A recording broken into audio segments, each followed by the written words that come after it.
Με τους αμερικανικούς δασμούς και τις γενικότερες πολιτικές του Ντόναλντ Τραμπ, η Ευρώπη αντιμετωπίζει μια πρωτοφανή κατάσταση με επιπτώσεις που είναι δύσκολο να προβλεφθούν, αλλά μπορεί να την οδηγήσουν σε μεταρρυθμίσεις που μακροπρόθεσμα θα την ωφελήσουν, εξηγεί στο euronews ο Θέμης Θεμιστοκλέους, επικεφαλής του Γραφείου Επενδύσεων Ευρώπης, Μέσης Ανατολής και Αφρικής της UBS. The question is how big these tariffs are and how big the impact is going to be.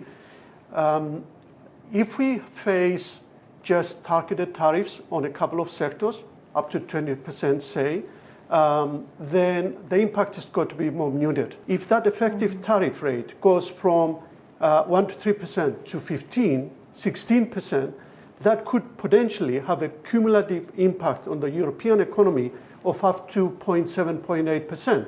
Current year, we're thinking GDP in Europe will grow by around 1%.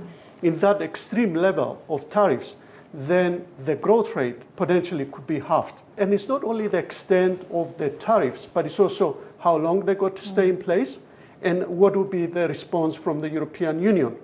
Let's talk a bit about that. Yeah. There is a lot of discussion about how the EU should respond. There are the hardliners that say that it should respond with equal tariffs, Yeah. and mostly businesses that ask for a lower profile. What do you think? Exactly. So the European Commission said they're going to respond like for like. And they've already done that with steel and aluminium.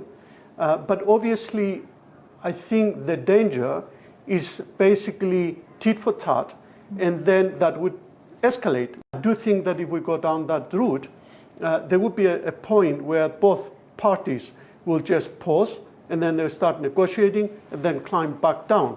But even that in itself will do some damage to the economy, because businesses will find that uncertainty very difficult to deal with. So they will be investing less, they will be doing less, so that will have an impact on the economy. Europe is in a little bit more difficult situation. If you look at Canada and Mexico, there was the announcement of tariffs, counter tariffs, but because of the close proximity and integration of the two countries into the US economy, I think the Trump administration walked back very quickly of that very aggressive move.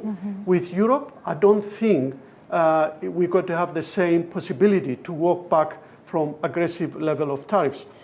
China most probably will be in a better position to negotiate tariffs and actually reach a deal quicker than Europe. So that means for Europe, maybe tariffs stay for longer. You had another question about the impact of smaller countries.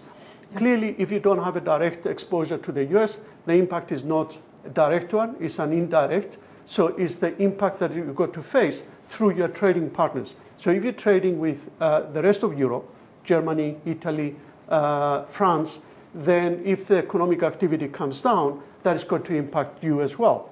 Take tourism in Greece. A lot of the tourists arrive from the European Union. If the economy in the European Union is growing by less, then there will be less tourists arriving in Greece. Direct fixed investment that will be impacted. The EU has also responded announcing investments in big tech and defense. Do you share the optimism that they will fuel the growth of the European economy? Yeah, that's the other interesting development in Europe. So we talk about tariffs that clearly going to have a short-term negative impact on the economy. What you're talking about is the response from Europe to the foreign policy from the US. The European Commission announced some moves to deregulate. That to me is one of the, if they do it, that would be a big step in the right direction. One of the problems we suffer in Europe, we know, is over-regulation, and that kills innovation and entrepreneurship. And if we have more deregulation, that will take, I think, and one of the hurdles for European growth. So you believe that the Trump administration forces Europe to a right direction?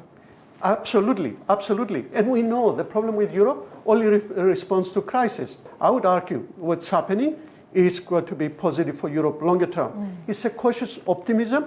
You mentioned earlier on about some of the countries in Europe already saying, if we respond to the tariffs, please exclude agricultural products, please exclude this part, please exclude that part.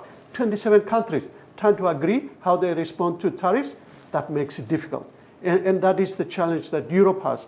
And I do hope that this is a big enough shock to drive Europe in the right direction. Initial signs, promising. Is it true that investors are leaving the US market and turning to Europe? And could Greece become an attractive destination for these investors? Countries that, like Greece, clearly benefited as a result of this interest in European assets. If you look at, for example, equities or bonds, they also rallied the same way that the European asset classes rallied. So clearly, Greece is also benefiting.